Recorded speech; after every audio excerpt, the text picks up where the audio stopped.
Hello my friends and welcome back. Thank you very much for being with me again today. In this video I will discuss new statements and developments in relation to Ukraine, but from NATO perspective. We have Mr. Rutte, the Secretary General of NATO, secretary, that's the key word. He's not a president or a Führer, he's a secretary, and I will explain. So he comes and says certain things about Ukraine's NATO membership. And I would like to point out before I go any further, these guys either think that they're very smooth or they think we're very dumb. And maybe both. Could be that's one too. They think we're very smart and we're very dumb. That's the first one, that NATO, Ukraine's path to NATO membership is irreversible. All right, that's the first one. And the second one, NATO, Mr. Rutte, the secretary, tells Ukraine that NATO, will gonna give you more Patriot systems. You just let Zelensky know what other people decided. You're just the phone. Hello, that's Rutte. The guys are behind as Americans. So Rutte is just this, but Rutte comes to you and say, hey, Zelensky, we're gonna give you more, okay? You're just a telephone here, just a headset, whatever it is. And we got another article in the last topic. I'm sorry for you, my Polish friends, but Duda is either an imbecile, the president of, not Tusk and Sikorski, foreign minister and prime minister, definitely are not working for you. But Duda, he makes a statement that even a toddler knows that that's a lie. That's a lie, not only by omission, interpretation. I will show you. About NATO. Did you know that NATO is just a defensive organization and NATO doesn't attack anybody? All right, Duda. All right, let's start with the first topic. The first topic, I will use Russia Today first. Hold your horses. I got more. I got the Ukrainians right here, and I also got these Ukrainians. So it's 2-1 for the Ukrainians. This is from the 16th of April 2025.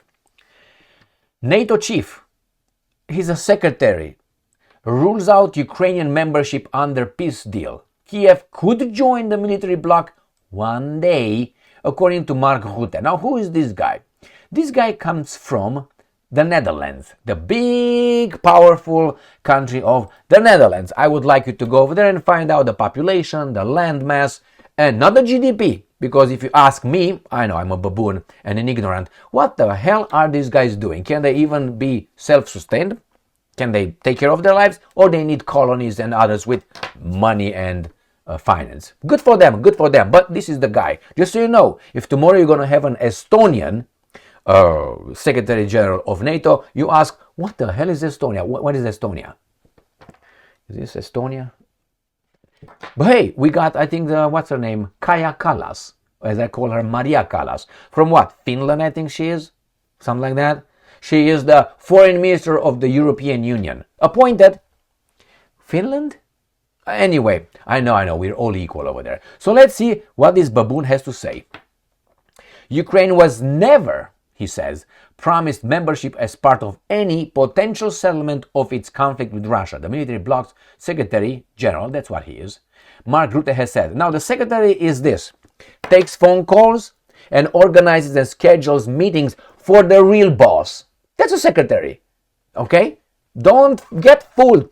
NATO is not Rutte's father's company. It's not from the family of Rutte. It's just a guy over there. Now, indeed, the guy to be over there must be a big weasel. And he must be smart and has to have a lot of connections, but he's a mollusk. You know what a mollusk is? Without the backbone. That's why I call them mollusks. He's a mollusk. That means, you give me more, I'm coming your way. You give me more, I'm coming your way. No values. The values are my interest first. And his interest, he did very well for himself. Can't deny, he's a smart guy, but is he a guy that he claims he is? Outstanding, I don't think so. So let's go and see what the guy actually says. Ukrainska Pravda, right? Ukraine's path to NATO is irreversible, he said. Now, this is like I would tell, and I'm going to give you the reason this secretary says. It's like I would tell you, I or me going to, let's say, Chicago tomorrow, it's irreversible, man. My path is, what are you talking about? A lot of things can happen in the process. Even before I go, this is a toddler mentality. Now, even either he's an imbecile or he thinks we are imbeciles. What are you talking about?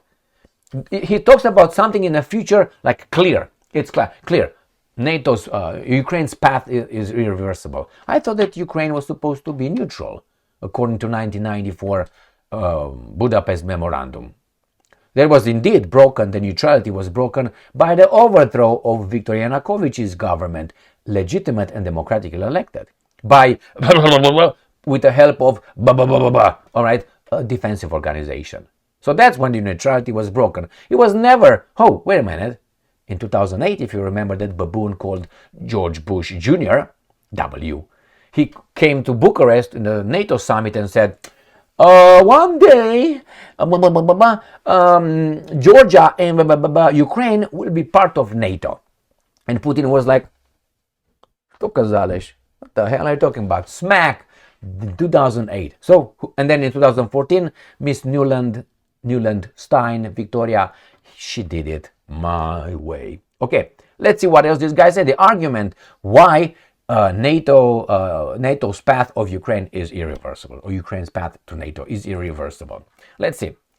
NATO Secretary General Mark Rutte has stated that Ukraine's accession to the alliance remains irreversible, but it will not be part of a potential peace agreement with Russia. That means we're not discussing this with you, Russia. We're going to discuss peace, but Ukraine, after that, could become one. They don't understand. And this is his reasoning. Details. This is the reason, and it's another imbecilic. Rutte confirmed that the decision of the 2024 Washington summit, according to which Ukraine's path to NATO membership is irreversible, remains in force. He stated Ukraine's path. Okay, now, he says this decision is irreversible, therefore is irreversible. Any decision can be reverted, can be changed, my friends. What are you talking about? Any decision. We're not going to send, how did I say it first? They said howitzers to Ukraine. We're not going to send HIMARS to Ukraine. We're not going to send Patriot systems to Ukraine. We're not going to send F-16s to Ukraine. We're not going to send Abrams 1 tanks to Ukraine. And we're not going to send troops to Ukraine. All this, except the troops which are there, were lies. Everything was reversible. They, oh man, across my heart, no, we're not going to do that. And they did everything. Remember the mountain slope theory or my model? You start slowly, pick. You get people ready, and then when they're ready, you tell them, actually, we changed our minds. Actually, we have to. The circumstances dictate the need to be to reverse the irreversible. Got that? Again, but this is a baboon telling you, because of 2024 decision. But it's going to be a 2025 decision. It's going to nullify the 2024 decision. What are you talking about? Besides, you just say, remember? All right, now look at this one. New Voice of Ukraine. Rutte draws red line. Ukraine's NATO path off limits in talks with Moscow. That means we're not going to talk to you about this in the peace process. No. That's off the table. Ukraine, as long as Putin is still the president of the Russian Federation and people like him, Ukraine will, I don't want to say never, will most likely never be a NATO member. Clear?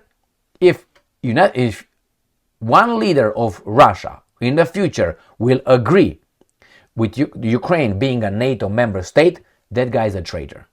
Got it? Mark, and then where's the wall? Right there. Everybody, how many do we need? 3, pam, when I say my order. All right, so that's treason. Sorry. Next one, and this is Mr. Rutte again. Ukraine to get more Patriot systems soon. Okay, thank you very much. The secretary announced. And look at this baboon right here. Look at his face. A lot of drugs, a lot of money, a lot of BS on other people's pay.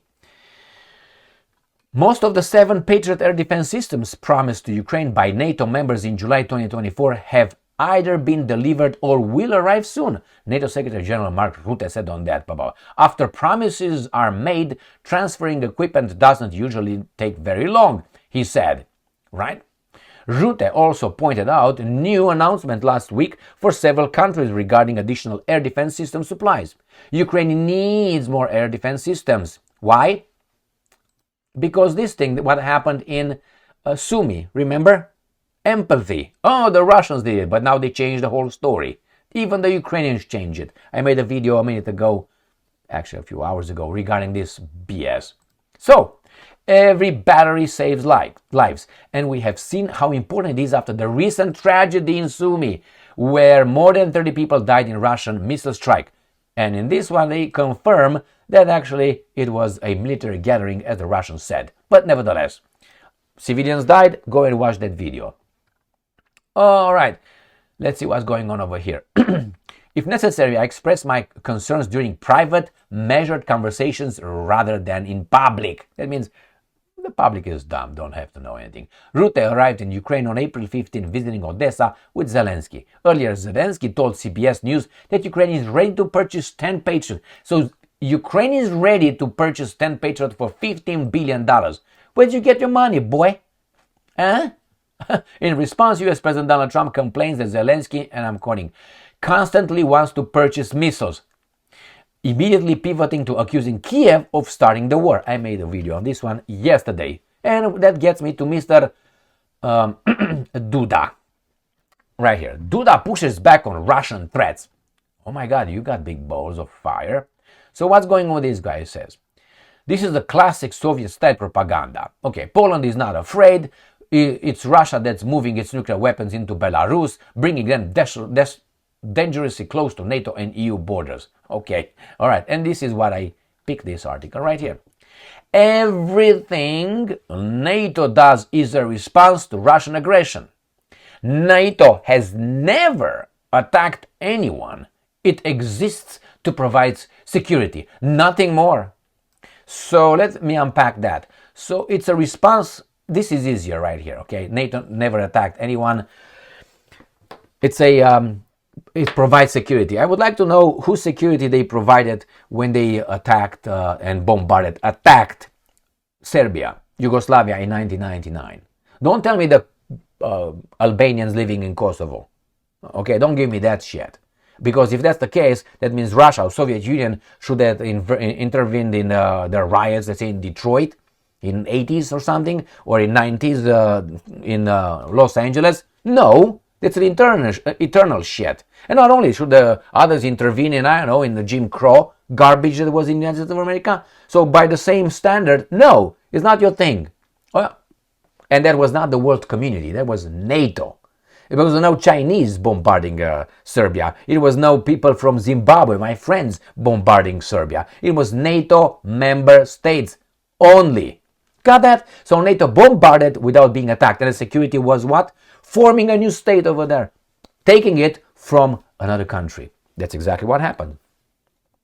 If you don't know that, just look deeper into that. So there's the first one with never attacked. Okay, what security it provided destroying Libya?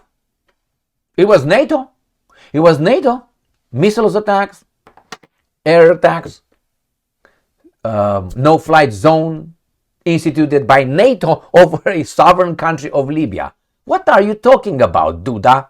But he's the president. So, remember, the presidents are supposed to be the creme de la creme, but democracy proves that no.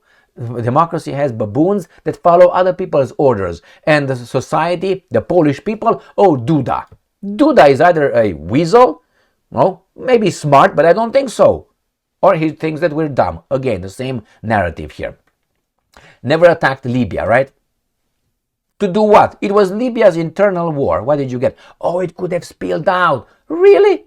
Really? I mean, if we judge like that, why don't you just go in Tel Aviv right now?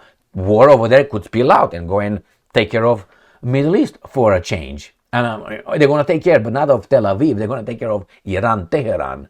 All right, and the other one, everything NATO does is a response to Russian aggression. Now, Mr. Duda's history starts on the 24th of February, 2022. That's where he would like to start the history and the conversation. Well, that's about what? 3 years and a half or something? Not even 3 years. That's what he wants. But Duda, come over here. Let me tweak you a little bit and open, add more memory to his little hard drive. What do we do here? Remember NATO? Remember NATO coming towards Russia closer and closer and closer with the fist ready? Is that an aggression? What about Yugoslavia? And he says, never. No, Russia's actions are a reaction to NATO being in Ukraine. Ukraine was, remember, a neutral country until the same guys from NATO, helped the traitors overthrow a legitimate government of Ukraine. Legitimate as it was. But what did you bring back? War? So no, Russia's garbage right now, Russia's aggression is a resultant of your actions, boy. And if you don't accept that, then I'm not going to accept you going into and bombarding Yugoslavia or Libya, for instance, for the same reason. That was a reaction. We had to respond to Gaddafi's doing his thing in his own country. Bad or good? Funded by whom? The opposition, the democratic forces. Who funded those? The same guys who founded the Maidan. Who founded the Maidan? Oh, it was a spontaneous Ukrainian gathering. Let me rub one real quick. Thank you very much for being with me again today. And these guys are people that we see every day. Duda and Rutte. Rutte, a secretary. Remember what Rutte does. Picks up the phone, takes notes, and tells her what the boss, or bosses in this case, decided. Who's the boss? United States of America. He must know a lot of bankers, Rutte. He must be very well connected to get that job, but also vetted as a 100% weasel. Stay strong, stay smart, look for the truth, and be just.